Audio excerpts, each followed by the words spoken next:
नमस्कार।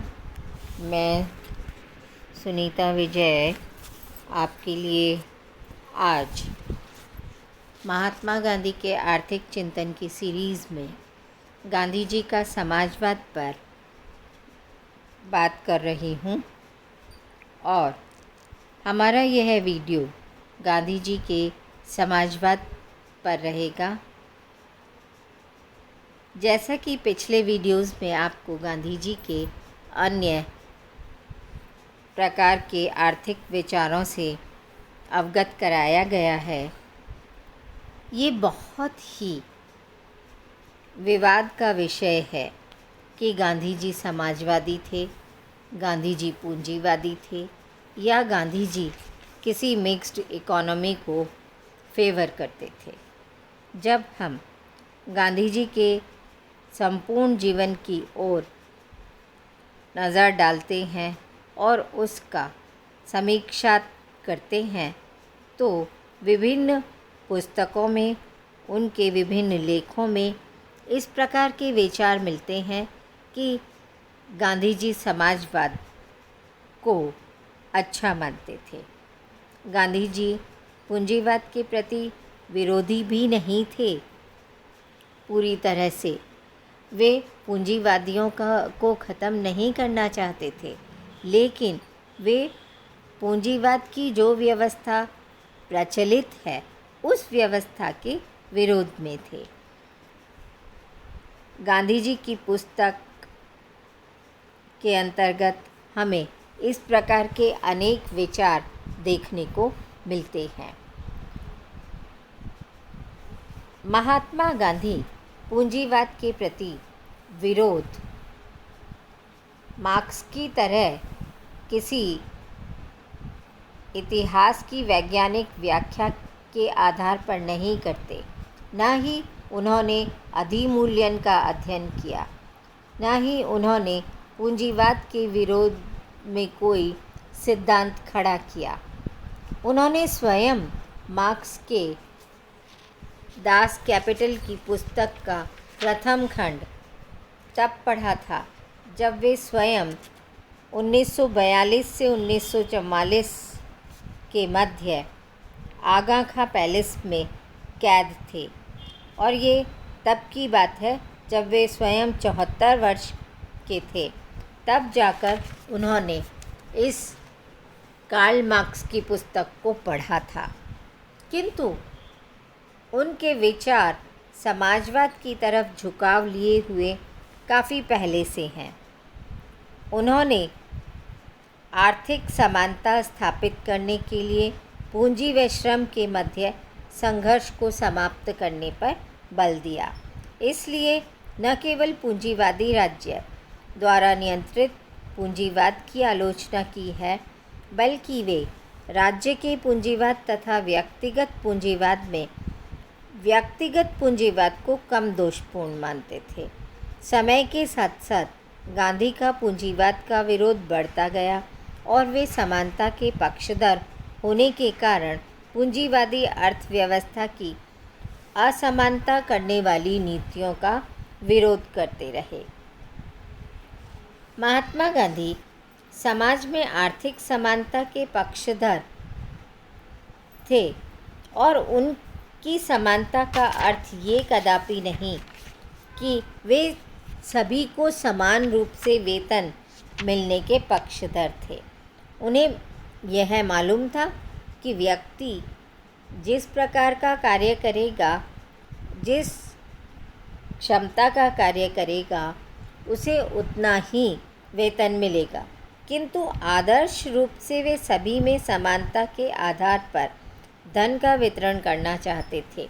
लेकिन वे ये मानते थे कि यथार्थ में वेतन का अंतर तो रहेगा ही, इसको हम समाप्त नहीं कर सकते, लेकिन वे असमानताओं को समाप्त करने के लिए अहिंसक साधनों के उपयोग के पक्ष में थे। उन्होंने अपने एक लेख इम्प्लीकेशन ऑफ कंस्ट्रक्टिव प्रोग्राम्स में लिखा है कि पूरा कार्यक्रम रेत पर खड़ी एक संरचना जैसा रह जाएगा अगर यह आर्थिक समानता के सिद्धांत पर नहीं बनेगा। आर्थिक समानता का अर्थ यह नहीं है कि सभी व्यक्तियों के पास समान धन हो, बल्कि यह अर्थ ज़रूर है कि सभी व्यक्तियों के पास घर हो, भोजन हो और खादी का कपड़ा हो। आर्थिक समानता के लिए कार्य करने का अर्थ यह है कि पूंजी और श्रमिक के मध्य के संघर्ष को समाप्त कर दिया जाए। पूंजीपति शोषण न करें, उनको दूसरे व्यक्तियों के लिए सामान लाया जाए, जबकि पूंजीपति और श्रमिक ये दोनों बहुत दूर दूर होते हैं। जब तक हज़ारों लोगों के मध्य बहुत बड़ा अंतर बना रहेगा, अहिंसा पर आधारित सरकार बनना असंभव है। इस भेद को समाप्त करने के लिए यह आवश्यक है कि अर्थव्यवस्था ग्राम स्वावलंबन पर आधारित हो, और इसके लिए कहीं न कहीं से तो शुरुआत करनी ही होगी। पहले चरण में इसे शुरुआत करने के लिए व्यक्ति को अपने व्यक्तिगत जीवन में इसकी क्रियान्विति करनी होगी, और यह ध्यान रखना होगा कि भारत जैसे गरीब देश में वह अपनी इच्छाओं को न्यूनतम करे। उसका यह संकल्प होना चाहिए कि उसकी कमाई ईमानदारी पर आधारित हो। उसके जीवन के प्रत्येक क्षेत्र में उसे स्वनियंत्रण की भावना से कार्य करना चाहिए। जब वह स्वयं पर नियंत्रण स्थापित कर लेगा, तभी वह दूसरों को ऐसा करने के लिए प्रेरित कर सकेगा। महात्मा गांधी ने 1916 में अपनी यह बात रखी कि वे इस तरह के समाजवादी नहीं हैं और जिनके पास संपत्ति है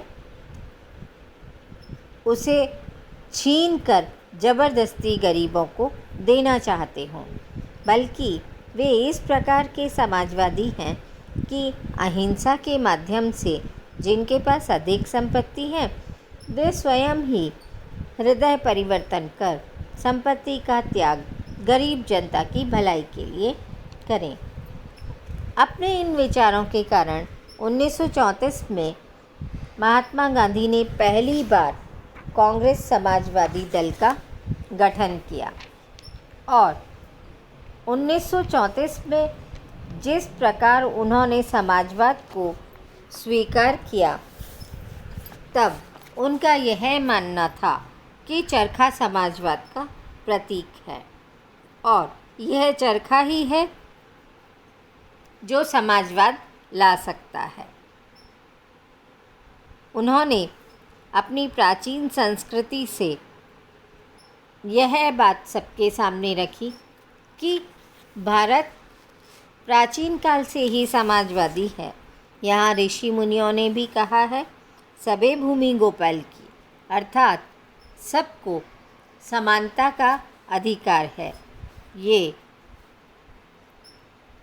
वायु, जल, पृथ्वी सब पर सबका अधिकार है। ऐसा कहकर उनका यह मानना है कि उत्पादन के साधनों पर भी सभी का अधिकार होना चाहिए। निजी अधिकार होने पर उसका उपयोग सभी के लिए किया जाना चाहिए। समाजवाद के प्रचलित सिद्धांतों से सहमत होते हुए भी गांधी अहिंसक समाजवाद चाहते थे। उनके समाजवाद की मूल भावना में यह महत्वपूर्ण रहा कि उन्होंने हिंसा विहीन समाजवाद का स्वागत किया। वे हृदय परिवर्तन में विश्वास रखते थे, और उनका जो सत्याग्रह का सिद्धांत था, जो सत्याग्रह उन्होंने अपनाया, उसे हृदय परिवर्तन के लिए ही एक साधन के रूप में इस्तेमाल किया। गांधी हृदय परिवर्तन के इस विश्वास के साथ ही कहते थे कि जब पूंजीपतियों और ज़मींदारों के हृदय परिवर्तित हो जाएंगे, तब वे हिंसा के पक्षधर नहीं रहेंगे और तब वे शोषण के पक्षधर भी नहीं होंगे। ऐसे में वर्ग संघर्ष समाप्त हो जाएगा और वर्ग संघर्ष के समाप्त होते ही समाजवाद अपने आप स्थापित हो जाएगा। गांधी के समाजवाद में सबसे महत्वपूर्ण बात पूंजीपतियों का नाश न करके उनके हृदय परिवर्तन करने और अहिंसात्मक उपायों के द्वारा साधनों